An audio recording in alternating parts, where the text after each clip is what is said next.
जय शहांच्या दबावामुळे आजचा सामना होतोय। आजच्या सामन्यासाठी 1.5 लाख कोटींचा सट्टा लागला आहे। भारतीय क्रिकेट संघानं सामन्यातून बाहेर पडावं, मॅचमध्ये खेळणाऱ्या खेळाडूंना लाज वाटली पाहिजे असं संजय राऊत यांनी म्हटलंय। भारत पाकिस्तान सामना का थांबवू शकत नाही असा सवालही राऊत यांनी उपस्थित केला आहे। ट्रम्पच्या दबावात युद्ध थांबवू शकतात, सामना नाही असा सवालही त्यांनी विचारलाय। तर भारत पाकिस्तान सामन्याला विरोध म्हणून मोदी मणिपूरला गेले असाही टोला त्यांनी लगावला आहे।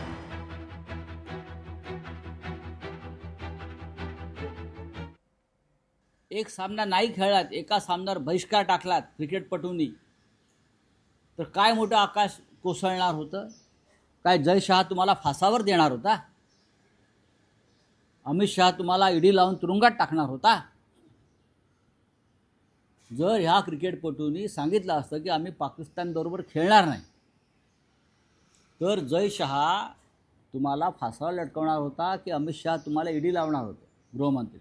पण जे क्रिकेटपटू त्या मैदानात खेळणार आहेत त्यांना लाजा वाटला पाहिजे। बीजेपी के पापा वॉर रुकवा सकते हैं, लेकिन भारत और पाकिस्तान का क्रिकेट का मैच नहीं रुकवा सकते, समझा? रशिया और यूक्रेन का वॉर रुकवा सकते हैं। ट्रम्प के दबाव में हिंदुस्तान पाकिस्तान का भी वॉर रुकवा सकते हैं, ट्रम्प के दबाव में।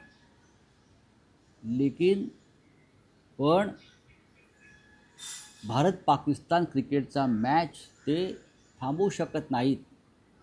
अशी काय मजबुरी आहे? काल ते मणिपूरला यासाठीच गेले, फार मोठ्या उदात्त हेतूने मणिपूरला गेले नाहीत ते।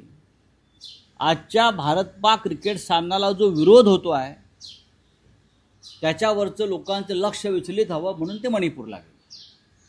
बाकी त्याच्यामध्ये मणिपूरच्या जनतेविषयी प्रेम, प्रखर राष्ट्रवाद वगैरे असं काही नाही।